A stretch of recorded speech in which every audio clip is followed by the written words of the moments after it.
Selamat pagi. Bismillahirrahmanirrahim. Alhamdulillahirabbil alamin. Wassalatu wassalamu ala asyrofil anbiya'i wal mursalin wa ala alihi washabihi ajma'in.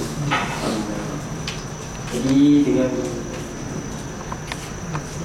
untuk memberkati lagi majlis kita pada pagi ini, marilah kita bersama-sama membaca Ummul Kitab Al-Fatihah.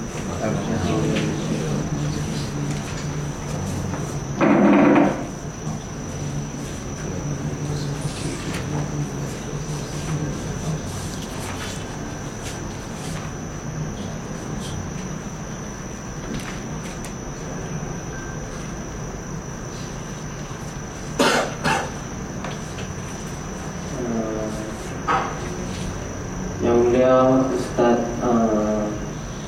Salahuddin bin Abu Samah, yang berhormati tuan-tuan dan puan-puan sekalian, alhamdulillah pada pagi yang mubarakah ini kita dapat bertemu di dalam satu majlis ilmu.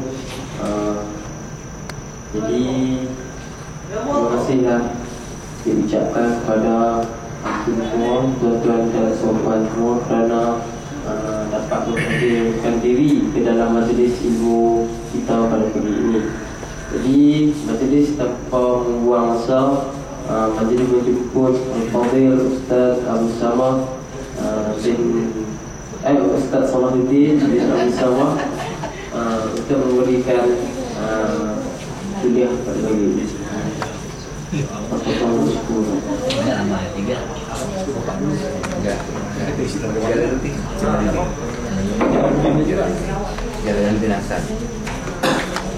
Bismillahirrahmanirrahim. Assalamualaikum warahmatullahi wabarakatuh. Alhamdulillahilladzi nahmaduhu wa nasta'inuhu wa nastahdihi wa nastaghfiruh wa na'udzu billahi min shururi anfusina wa min sayyiati a'malina. Man yahdihillahu fala mudilla lahu wa man yudlil fala hadiya lahu. Asyhadu an la ilaha illallah wahdahu la syarika lahu wa asyhadu anna Muhammadan 'abduhu wa rasuluh alladzi arsalahu Allahu basyiran wa nadhira wa da'iyan ila Allah bi'iznihi wa sirajan munira. Qala 'azza wa jalla fi kitabihi karim, a'udzu billahi minasyaitonir rajim. Ya ayyuhalladzina amanu tubu ila Allahi tawbatan nasuha. Wa qala an-nabiy sallallahu alaihi wasallam, inni la astaghfirullah fil yawmi 70 marrah kama qala sallallahu alaihi wasallam. Terima kasih pada Haji dari Pak Najib. Kita tengok nama dia ada Haji. Yang dia nanti tuan-tuan, puan-puan, pakcik, makcik, semua kita semua dalam rahmat Allah Subhanahu Wa Taala. Pertamanya mari kita memanjat tinggi-tinggi syukuran kita kepada Allah Subhanahu Wa Taala di atas limpah rahmat dan kasih sayang Allah. Kita dipertemukan di bumi Allah Subhanahu Wa Taala yang mulia ini, berhadiran dengan Ka'batul Musyarrafah, tempat yang mulia ini. Kita bersyukur kerana diberikan peluang untuk puasa bersama dengan Duyuf Rahman, dengan tetamu-tetamu Rahman, tetamu-tetamu Allah Subhanahu Wa Taala yang lain, untuk datang beribadah, kita datang untuk mensucikan jiwa kita, menyatakan rasa pengharapan kita kepada Allah Subhanahu Wa Taala, akan kita memohon keridaan dan syurga-Nya. Sebelum itu saya mohon maaf banyak-banyak kerana agak lewat sikit turun. Mohon maaf banyak pada jemaah sekalian atas sebab-sebab tertentu. Tadi memang saya ada turun awal, jadi bila tak apa okey tu kita naik balik ke atas. Jadi insyaAllah lah kita akan teruskan sesi kuliah kita ini, samping sesi kuliah kita di dalam bas. InsyaAllah kita banyak terima kasih kepada Haji Gumas kerana memberi ruang kepada kita untuk mengadakan kuliah-kuliah ilmu seperti ini, untuk memberi ruang kepada para jemaah dan diri saya sendiri untuk mengisi masa yang terluang dengan perkara-perkara yang bermanfaat. Jadi hari ini kita cadang untuk isi ruang yang ada ini dengan pengisian ilmu, agar datangnya kita ke sini, InsyaAllah masa yang sentiasa ada di sini, yang ada dalam kehidupan kita, khususnya ketika kita berada khusus untuk sebut dalam bahasa Arab tafarruq, mengosongkan diri ini untuk memberi ruang beribadah kepada Allah SWT, akan kita manfaatkan sungguh-sungguh. Tuan-tuan kepada Allah, saya suka mengajak kita semua sama-sama mengimbau kembali. Kita flashback balik awal-awal kita datang. Awal-awal kita bermula, tersilap saya di awal-awal tahun lagi, bila sudah tergerak di kalangan khususnya ahli jemaah Masjid Asy-Syakirin atau mungkin rakan-rakan kita yang lain pada tempat-tempat lain, sudah tergerak di hati dia untuk melakukan umrah di bumi barakah ini. Apabila sudah tergerak di hati, sudah ada niat yang baik ini, terbitnya daripada jiwa yang baik. Permulaan niat yang bagus itu apabila bertepatan dengan perbuatan yang baik dan seterusnya, niat itu dipelihara sampailah dia mencapai apa yang diinginkan, sehinggalah dia menyelesaikan apa yang harus diselesaikan. Jika benar-benar pada cara dia, niat yang baik itu, insya-Allah akan dinilai oleh Allah Subhanahu Wa Taala dengan ganjaran yang seharusnya dia dapat di sisi Allah Subhanahu Wa Taala. Kita renung kembali beberapa bulan yang lalu, bila terdetik yang di hati nak buat umrah, Nabi SAW menyebut dalam hadis baginda yang sahih, Nabi kata, innamal a'malu binniyat wa innamal likulli imri'in ma nawa, faman kanat hijratuhu ila Allah wa rasulihi fa hijratuhu ila Allah wa rasulihi, wa man kanat hijratuhu ila dunya yusibuha aw imra'atin yankihuha fa hijratuhu ila ma hajara ilaih. Firman Allah Subhanahu wa taala, maka kata, wa ma umiru illa liya'budullaha mukhlishina lahu ad-din. Ibu-ibu bapa yang kepada Allah, sesungguhnya setiap amal itu dinilai dengan niat. Awal-awal kita datang itu, kita sudah berniat untuk melakukan umrah. Selain daripada itu, kita juga bercadang untuk berjalan di atas muka bumi Allah SWT ini untuk melihat pesan-pesan manusia zaman terdahulu yang Allah Ta'ala cipta di atas muka bumi ini, yang mereka ini pelbagai jenis dan macam-macam fi'il mereka, serta pelbagai sejarah yang dilakar oleh mereka ini di atas muka bumi Allah SWT untuk kita lihat dan jadikan sebagai iktibar. Walau macam mana pun, kita punya ultimate goal dia, matlamat utama kita, al-ghayah al-kubra, nihayat al-ghayah ataupun matlamat akhir dalam perjalanan kita ini adalah untuk pergi buat umrah. Dan kita harap dengan umrah kita buat tadi, Allah akan hapuskan dosa kita. Allah SWT akan hapuskan dosa kita. Mana yang selalu kita sebut di dalam kursus umrah kita sebut, kita ulang hadis Nabi SAW yang sahih ini. Nabi kata, al-umratu ila al-umrati kafaratun lima bainahuma. Saya ulang-ulang, saya harap saya dan para jemaah sekalian dapat menghafal hadis ini. Umrah bersatu umrah adalah merupakan menghapus dosa jika umrah itu dilaksanakan dengan baik. Menjadi penghapus dosa bagi seorang itu jika dia betul-betul dapat melaksanakan dengan perkara itu dengan baik. Jadi ibu-ibu bapa yang berdoa Allah SWT, hari ini kita sudah berada di bumi Mekah dan tidak berapa lama lagi kita akan meninggalkan bumi Mekah.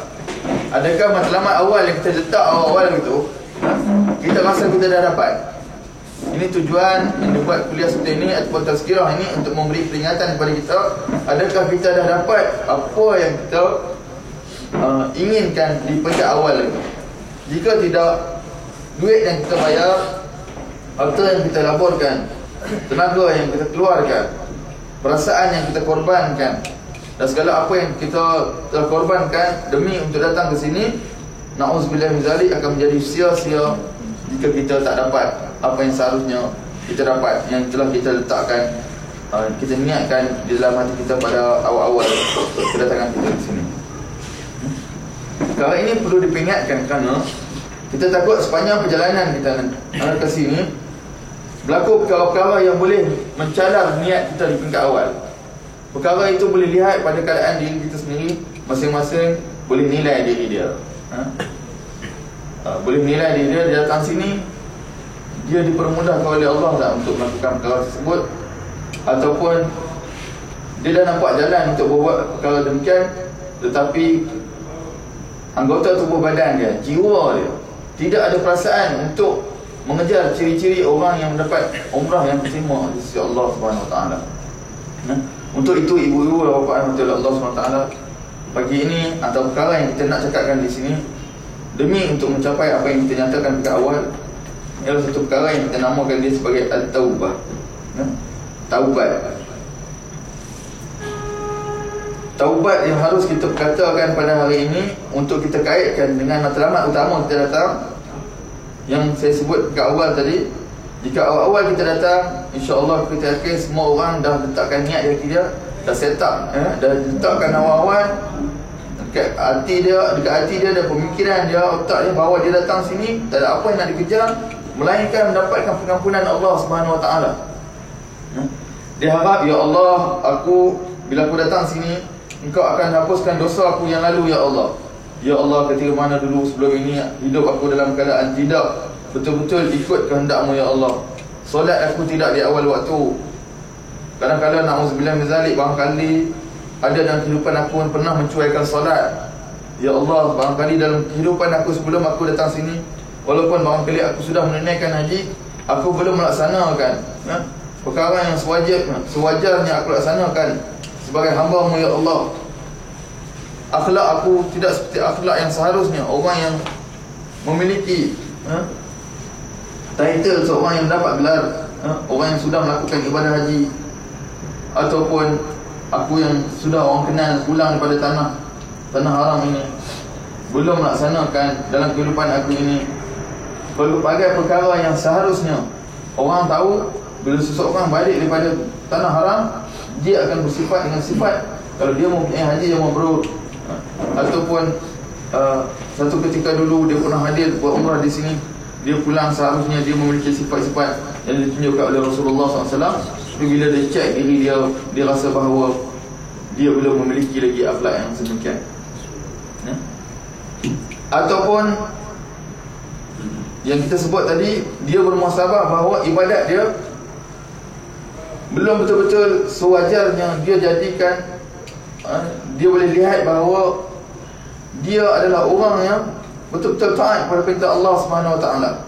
Dan saya cakap pada diri saya sendiri agar memberi muhasabah pada diri saya, supaya saya fikir juga bahawa sewajarnya kita yang sudah terpilih berada di sini, sudah datang ke sini, ataupun paling tidak kita sebagai seorang Islam sudah menyempurnakan hak-hak Allah Subhanahu Wa Taala, khususnya dalam bab ibadah. Jika kita belum lagi menyempurnakannya, maka di situ kita mengharapkan dengan umrah ini dia akan menjadi satu suntikan, ataupun satu tenaga baru, ataupun ibarat orang kata kita datang charge bateri, bateri keimanan kita. Macam mana handphone kalau guna lama dia boleh weak, bateri dia lemah. Hati manusia ni pun lama kelamaan kalau tidak selalu di-charge dengan charge keimanan, tidak selalu diberikan tenaga-tenaga, makanan-makanan keimanan, tidak diberikan kekuatan dalaman dari sudut pengisian roh, dia juga akan lemah lama kelamaan. Na'udzubillah min zalik. Pernah saya cerita sebelum ni tentang keadaan hati yang mati. Bila dibiar makin berkarat hati tersebut, dia akan gelap, akhirnya dia akan mati. Na'udzubillah min zalik. Jadi untuk itu kita datang ke bumi ini dengan satu saja niat, iaitu mengharapkan pengampunan Allah Subhanahu Wa Taala. Selain daripada itu, walaupun kita ada buat perkara-perkara yang lain, ziarah ke tempat-tempat lain, ataupun kita ada melakukan aktiviti-aktiviti lain, contoh beli barang dan sebagainya, tapi matlamat kita yang paling utama adalah mencari keredaan Allah Subhanahu Wa Taala. Untuk itu kuliah pada hari ini adalah untuk memperingatkan diri orang yang bercakap ini dan sidang jemaah sekalian tentang adakah matlamat utama kita tadi sudah kita laksanakan, sudah kita capai betul-betul. Bukan kita nak sebut orang ni dah dapat pengampunan Allah, orang ni belum, itu kita tak tahu. Setiap orang tak boleh nak nilai, oh, kamu ni macam-macam masalah dekat sini ni, confirm tak dapat lagi. Kita orang sekarang tu kan, setengah orang tengok dia ni Masya Allah, dimudahkan saja. Kamu ni confirm dapat pengampunan Allah SWT. Tidak tentu juga keadaan tersebut. Tetapi masing-masing tahu petanda diri dia dengan Allah SWT, dan dia tahu bahawa dia sekarang ni dilihat oleh Allah. Dan kalau dia rasa dimudahkan, itu ada tanda Allah nak mudahkan dia untuk mendapatkan pengampunan Allah SWT. Dan barangkali ada yang diuji dengan ujian yang sangat teruk, barangkali dengan itu juga dia juga akan dapat pengampunan pada Allah SWT, keredaan pada Allah SWT dengan jalan yang macam itu. Sebab itulah setiap musibah yang menimpa seorang tu, Nabi SAW sebut, dia dua-dua baik jika dia sabar. Dengan syarat dia sabar, orang tersebut akan dapat dengan musibah yang dilalui. Musibah ini sama ada dia menjadi penghapus dosa, kafarah. Kafarah artinya dia hapus, dia kikis dosa kita, dan Tuhan akan upgrade orang tu, angkat orang tu. Ataupun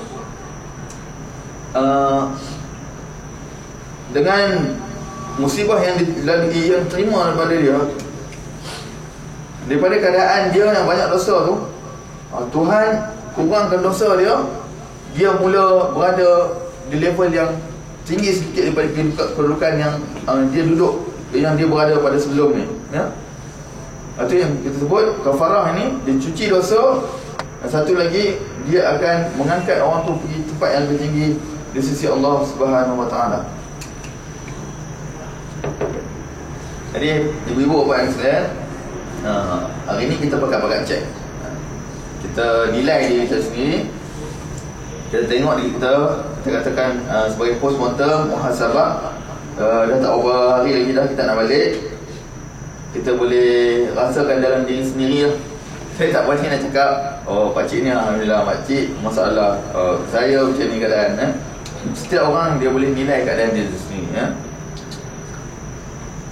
Berapa banyak langkah dia ke Masjidil Haram, berapa banyak Quran yang dia baca, solat waktu yang dijaga, akhlak yang ditunjukkan bersama dengan para jemaah yang lain. Semua itu menjadi tanda. Tetapi setiap orang tidak boleh memutuskan tanda tersebut. Dia dengan Allah SWT yang tahu perkara itu, serta berita gembira bagi orang yang diberi tanda ini, sebut busyra. Arab kata busyra, beri khabar gembira. Al-syiru, beri khabar gembira bagi orang-orang yang dapat memiliki tanda-tanda ini. Yang paling utamanya, dia ada ketenangan dalam hati dia. Sama ada dia orang yang dipermudahkan dalam urusan buat kerja umrah ini, ataupun dia berada dalam kumpulan orang yang disusahkan kehidupan dia, disusahkan perjalanan dia untuk dapat buat umrah ni. Dia dua jalan ni. Dua-dua kumpulan ini, dia boleh cek ketenangan dalam jiwa dia. Kalau dia rasa tenang, itu adalah satu petanda. Satu petanda. Masing-masing tenang ni, orang tak boleh nak nilai. Dia tak ada indikator dia. Orang kata saya tenang macam ni, saya rasa tenang lama dalam Masjidil Haram. Rasa alhamdulillah, walaupun masalah, tapi dengan izin Allah SWT saya boleh buat. Saya mau macam-macam hujan, tapi saya rasa okey Ustaz, boleh dengan izin Allah SWT. Itu petanda-petanda dia. Walau bagaimanapun, semua itu bergantung pada keadaan diri seseorang. Untuk itu, hari ini sebab saya tak nak cakap benda-benda yang di luar apa yang diajar oleh Allah SWT dan Rasulnya. Saya nak ikat cakap saya dengan kata-kata para ulama, dengan ayat Allah dan sunnah Nabi-Nya. Hari ini saya bawa sebuah kitab kecil yang saya beli di Mesir. Kitab ni besar asalnya, tapi telah dikompreskan dia, dikecilkan dia, diminikan. Buku ini adalah sangat bagus untuk bab penyucian jiwa. Disebut dalam syarat tazkiyatun nafs, penyucian jiwa, yang kalau kita selalu dengar orang cakap ilmu tasawuf lah, tapi ini bukan ilmu tariqat. Tidak ada kena berzikir, pun tidak. Buku ini adalah daripada ringkasan kitab yang lebih besar, kitab Ihya Ulumuddin, dikarang oleh Al-Imam Al-Ghazali. Buku ini dikumpulkan dan diringkaskan serta dikhususkan kepada nas-nas yang sahih daripada Al-Quran dan hadis Nabi SAW yang jelas datang pada Nabi SAW, ditulis oleh seorang ulama yang bernama Imam Ahmad bin Abdul Rahman Ibnu Qudamah. Dia masyhur di kalangan para ulama dengan namanya Imam Ibnu Qudamah Al-Maqdisi. Nama kitab ini Minhajul Qasidin, artinya jalan bagi orang yang, ataupun dia punya langkah, jalan untuk orang-orang yang al-qasid. Qasid ni dia ada tujuan dia, orang yang jalan bagi orang yang menuju kepada Allah Subhanahu Wa Taala. Al-qasid, qasada, qasad artinya niat, orang yang bertujuan perjalanan yang menuju kepada Allah Subhanahu Wa Taala. Banyak dibicarakan dalam kitab-kitab ini tentang adab, tentang penyucian jiwa. Antara tajuk yang saya nak sebut, nak bincang pada jemaah sekalian pada pagi yang berkati Allah Subhanahu Wa Taala ini, berkaitan dengan tajuk At-Taubah. Tajuk taubat. Dan hari ini kita nak lihatlah kita ni sampai tahap mana. Tapi kalau rasa belum dapat tahap yang kita rasa kita puas hati, rasa aku ni ya Allah, rasa jiwa aku ni tak tenang lagi lah.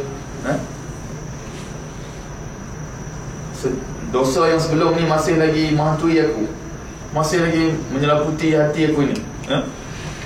Karat-karat tu menyebabkan jadi gelap, susah nak tengok kebenaran, susah nak rasa ketenangan, susah nak rasa hampir kepada Allah Subhanahu Wa Taala. Bila rasa jadi macam tu, karat itu harus dihapuskan. Kita tak pakai dah sabun pakai Clorox atau Fab kan. Kita nak hapuskan karat-karat dosa tu, antaranya dengan jalan taubat. Antaranya dengan jalan taubat. Sebab kita dah sampai tahap ni, dah masuk umrah. Sepatutnya orang kata, kalau dah datang umrah, insya-Allah umrah ini adalah haji yang kecil. Dia ada ujian-ujian yang kita nak tahu apa ada ujian. Masa kadang ramai orang. Kalau buat haji nanti, orang yang datang haji tahulah. Orang yang belum datang haji, kalau buat haji lebih banyak lagi cabaran pada tu. Nak sa'i, sa'i pun ramai orang. Kalau buat haji lagi ramai daripada yang ada. Itu simple dia. Belum lagi pergi wukuf di Arafah, pergi kat Mina, pergi kat Muzdalifah, dan sebagainya. Jadi benda-benda tu perlukan kepada kekuatan untuk menghadapi ujian-ujian tersebut. Jadi saya bawa perbincangan berkaitan dengan taubat ni, sekurang-kurangnya sebelum kita balik ni, orang kata cakap kita nak pulang sungguh-sungguh, kita harap dengan taubat kita ni, Allah Subhanahu Wa Taala akan tolong buang dosa dalam diri kita ni. Dan kita harap dengan itu, bila kita dah clear dosa-dosa ni, kita balik dalam keadaan ibarat bayi yang baru lahir. Artinya kita tidak ada dosa. Bila kita balik dengan petanda-petanda jiwa kita ni, alhamdulillah suci, bersih, jiwa kita tenang, kita nak ibadah mudah, kita makin rapat dengan Allah SWT, akhlak kita dengan masyarakat makin baik, akhlak kita bersama dengan orang ramai makin disukai oleh hamba-hamba Allah yang berada sekeliling kita, dan kita akan mendapat menarik perhatian pada Allah SWT untuk berada dalam kelompok golongan manusia yang Allah SWT sayang. Kata Imam Ibnu Qudamah di dalam kitab ini, Kitabut Taubah wa zikru syurutiha wa arkaniha wa ma yata'allaqu bidzalik. Tajuk ini membicarakan bahagian tentang tajuk taubat dan menguraikan tentang syarat-syarat dia, rukun-rukun dia dan perkara-perkara yang berkaitan dengannya. I'lam anna az-zunuba hijabun 'anil mahjub wal insirafu amma yab'udu 'anil mahbub wajibun.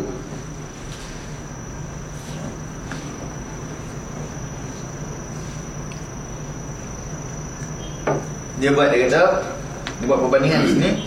Dosa tu ibarat penutup. Dia jadi hijab. Dekat Arab ni, kalau orang perempuan tutup muka, dia panggil hijab. Okay? Dosa tu dia jadi hijab, dia tutup. Kalau hati kita bersih, ibarat macam muka kan, Lepas tu ambil kain letak atas, itu dipanggil, yang penutup tu hijab. Hati kita bersih. Pada mulanya Tuhan cipta kita, tak ada dosa. Baby, kullu mauludin yuladu 'ala al-fitrah fa abawahu yuhawidanihi aw yunassiranihi aw yumajjisanihi. Hadis sahih. Setiap bayi yang lahir itu dilahirkan dalam keadaan fitrah. Manusia kita semua ni, hatta orang ke Islam, dilahirkan awal-awalnya yuladu, dilahirkan 'ala al-fitrah, dalam keadaan suci bersih. Fa abawahu, maka ayah, ibu dan ayahnya lah, yuhawidanihi aw yunassiranihi aw yumajjisanihi, yang main peranan sama ada nak jadikan anak dia ni hidup macam Yahudi, ataupun jadi macam Nasrani, ataupun jadi macam Majusi. Fa abawahu yuhawidanihi aw yunassiranihi aw yumajjisanihi. Jadi kita ni keluar awal-awal suci bersih, hati kita bersih. Tapi lama kelamaan, bila kita dah makin besar, dah balik, kita tidak melaksanakan apa yang Allah Ta'ala suruh dan berada dalam keadaan tidak taat kepada Allah Subhanahu Wa Ta'ala sepenuhnya, hati itu makin lama makin karat. Dia masuk karat-karat. Bila kita dah kahwin, lain pula keadaan dia. Bila bercampur dengan masyarakat, lain pula keadaannya. Kita lewat-lewatkan solat, sengaja lewat-lewatkan solat, datang karat. Kita kadang-kadang tertinggal solat. InsyaAllah kita akan datang tidak. Kita kadang-kadang tidak hormat ibu dan ayah. Kita kadang-kadang bersangka buruk sesama orang Islam. Kita kadang-kadang tidak menunaikan hak orang Islam. Lama kelamaan dia akan jadi hijab. Apabila menjadi hijab, hati kita ini dipanggil, benda yang dihijab dipanggil mahjub. Dia tertutup dengan cahaya keimanan. Kemudian Imam Ibnu Qudamah kata, wal insirafu amma yab'udu 'anillah, wal insirafu amma yab'udu 'anil mahbub wajibun. Dia kata usaha untuk menjauhi dari kita daripada terhijab dengan hijab-hijab penutup-penutup ini, yang boleh menutup diri kita daripada kita menjadi orang yang kasih kepada Allah Subhanahu Wa Taala. Dosa-dosa tadi dia boleh tutup diri kita ni daripada jadi manusia yang kasih. Dia kata jalan ataupun usaha untuk menghapuskan hijab tadi adalah wajib. Jadi ertinya di sini nak bagi tahu hukum bertaubat itu tuan-tuan, perempuan hati Allah SWT, hukum dia wajib. Hukum dia wajib.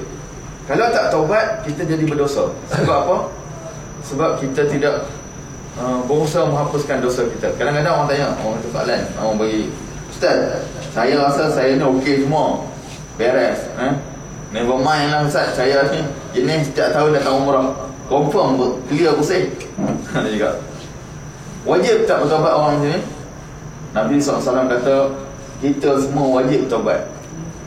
Sedangkan Nabi SAW pun yang dah confirm dihapuskan dosa dia pun bertaubat kepada Allah. Kita ni takkan kita tak nak bertaubat, Nabi kata dalam hadis yang sahih, kullukum khatta'un wa khairul khatta'in at-tawwabun. Kamu semua, Nabi kata, semuanya berdosa, buat salah.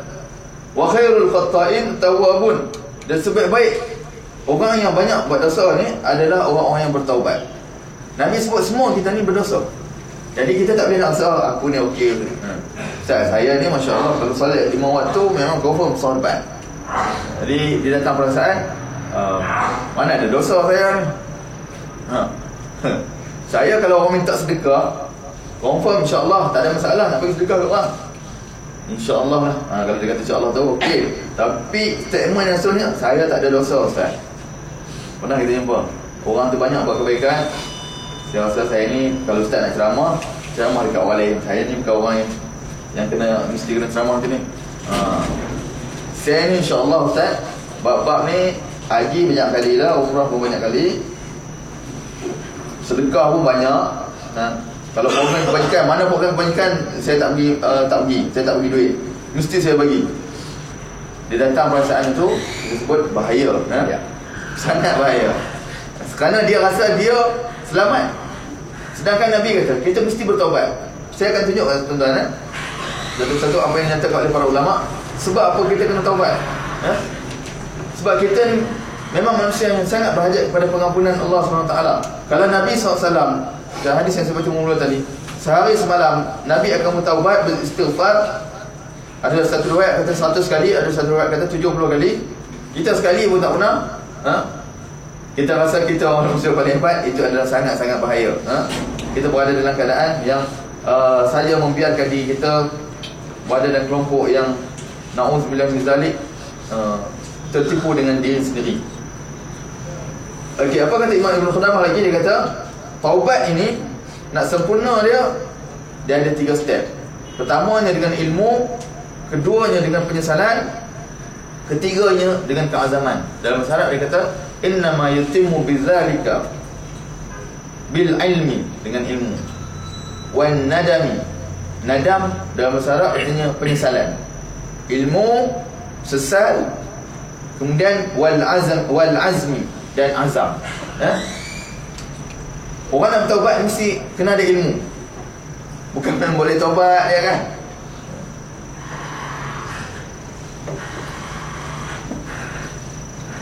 Ustaz, saya nak taubat. Dia pun pergi bertaubat. Astagfirullahaladzim. Kita bertaubat Ustaz. Taubat kan tuan-tuan? Kalau kita istighfar, taubat dah. Tapi belum lengkap bagi syarat dia. Taubat tu kena ada ilmu. Kena belajar macam mana nak bertaubat. Kita tahu kaedah nak bertaubat.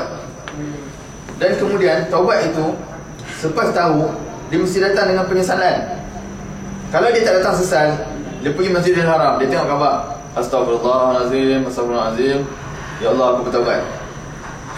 Dia tak ada penyesalan pun tentang apa yang dia buat sebelum ini.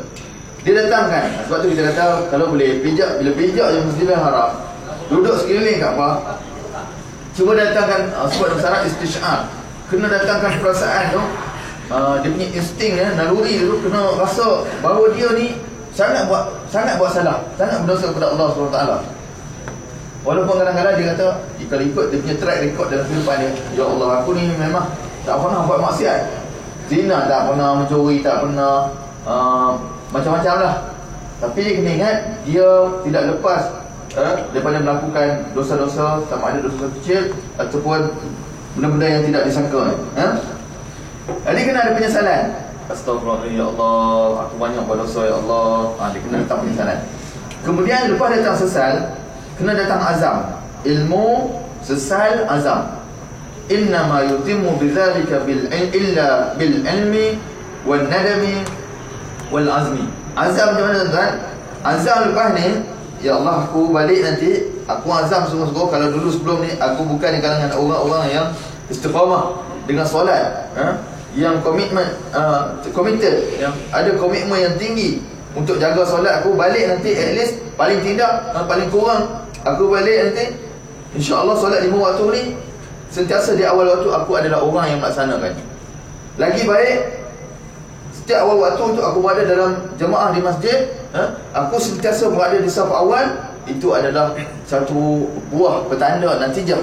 Kalau balik nanti kita sama-sama postmortem ni kita, kalau kita dapat buat tu, itu adalah satu berita gembira bagi ahli jemaah yang lelaki lah. Bagi yang perempuan pula, ibu-ibu pula, di rumah pula, kita contoh buat solat je dulu. Balik nanti dia cek bahawa dia nanti adalah orang yang sibuk macam mana pun dia dengan keluarga dia akan pastikan di awal waktu dia dah settle dah solat dia. Dia takkan biar tunggu dulu. Dah habis, dah hujung waktu, contoh solat Zuhur dia lewat, dia sibuk sebagainya, elok nak masuk asar baru dia solat. Dia solat, lepas tu bila masuk je waktu asar, dia pun solat asar sekali. Ini dia panggil jamak. Memang kalau belajar dalam kitab pun dia panggil jamak macam ni. Jamak yang asal dia macam ni. Dia panggil jamak, saya pernah cerita macam ni, jamak suri. Suri artinya bentuk jamak yang sebenarnya. Jamak sebenarnya macam itu. Dia solat, contoh solat Zuhur di akhir waktu dan solat asar di awal waktu. Jadi dia akan solat dengan satu wuduk. Itu dipanggil jamak. Tu jamak tu baguslah. Bagus nanti kata dia buat juga. Dan jamak ta'iyah tu bahaya lah. Tu lagi bahaya, tak solat tu. Okey. Dia jamak ta'iyah tak payah langsung dia buat. Tapi kalau dia buat macam tu, ada sebab dia, tak ada masalah, boleh buat. Ada sebab. Contoh saya bagi orang yang kerja sebagai traffic, polis traffic, dia jaga waktu tu, dia kena duty memang time macam tu. Dia sibuk sangat, kita tak nampak sangat ke KL sebenarnya. mau debat waktu jam, dia kena solat waktu tu. Imam Syekh Husul Al-Qaradawi ada bagi fatwa boleh buat macam itu. Begitu juga doktor-doktor yang bertugas di dewan-dewan pembedahan. Masa dia terlalu singkat, kalau dia keluar, terbiarlah orang tu perut masih lagi terbelah, tak ada siapa nak check kan. Terbiar. Jadi dia dibenarkan untuk jamak. Untuk jamak demi untuk maslahah. Ada sebab-sebab dia. Tapi saya sebutkan tadi, kalau tak ada urusan apa-apa, saja dilewatkan. Aku tu malas Aku tu malas nak ambil orang Sarawak juga kan. Nak solat Zuhur, jari lama tunggu baru nak sembahyang asar. Rasa dia malas, dia nak join sekali, nak jamak sekali. Sifat yang malas itu sebenarnya adalah sangat tidak baik. Kalau ada sebelum sifat macam tu, kalau dia nak lihat ibu bapa rahmat Allah, dia taubat dia tadi ataupun amal tadi di sini diterima oleh Allah SWT, balik nanti dia adalah insan yang cukup jaga awal waktu dia solat. Dia masuk je waktu, sibuk je mana pun, dia cuba usahakan. Sibuk lewat 10 minit tak apa kan, misalkan setengah jam, sejam. Tu dalam keadaan kadang-kadang kerana tengok TV, kadang-kadang kerana sanggup nak masak lama-lama, nak pastikan dia punya menu, resipi dia tu menjadi. Ni kalau tak jadi betul ni, aku tak semayang ni. Mesti bagi sedap dulu. Suami nak balik tau. Memang hukum layan suami tu wajib, tapi hak dengan Allah SWT itu adalah lebih utama. Jadi dia biar terlewat, itu boleh mengundang dosa. Saya kaitkan sini sikit ya. Balik nanti kalau tak dapat ubah sikit yang ni pun, masuk awal waktu kita mula solat, awal waktu kita jaga, kemudian kita buat kerja kita, insya-Allah dia ada ciri-ciri orang yang mendapat apa yang disebutkan di sini, bahawa dia mendapat keridaan Allah SWT, umrahnya diterima di sisi Allah Subhanahu wa taala. Jadi dia datang dengan keazaman, selepas dia dah ada ilmu, dia menyesal, kemudian dia berazam untuk mengubah sifat yang sepatutnya tidak wajar ada dalam diri dia. Sebagai orang yang beriman kepada Allah SWT, dia akan berusaha berubah dan sungguh-sungguh. Tentang macam Allah SWT, فَإِنَّهُ مَتَى لَمْ يَعْلَمْ أَنَّ الذُّنُوبَ أَسْبَابَ الْبُعْدِ عَنِ الْمَحْبُوبِ لَمْ يَنْدَمْ عَلَى الذَّنْبِ عَنَ الذُّنُوبِ. Sebab apa Imam Ibnu Qudamah dia kata kena ada 3 benda ni, kena ada ilmu, kena ada penyesalan, dan kena ada keazaman. Dia kata sesungguhnya bila orang tu tak ada ilmu, dia tidak tahu tentang keadaan satu dosa yang berlaku pada diri dia, dan tak tahu macam mana nak taubat, itu menyebabkan, jadi sebab kepada dia jauh daripada Allah Subhanahu Wa Taala, jauh daripada Al-Mahbub yang dikasihi. Dia tak ada ilmu, macam mana dia nak dekat dengan Tuhan? Kemudian pula, bila dia tak ada ilmu, jauh sekali dia nak menyesal. Lam yandam ala zunub, jauh sekali dia nak menyesal perbuatan dia. Dia tak tahu benda tu pun salah. Dia tak tahu kaedah nak bertaubat. Dia tak tahu cara yang sebenarnya. Walam yatawajja' bisababi suluki tariqil bu'di wa idza lam yatawajja' lam yarja'. Dia kata kalau dah jadi macam tu, dah tak ada ilmu, dan tentu tak ada ilmu, macam mana nak menyesal? Bila tak menyesal, macam mana nak berazam? 3 benda tersangkai.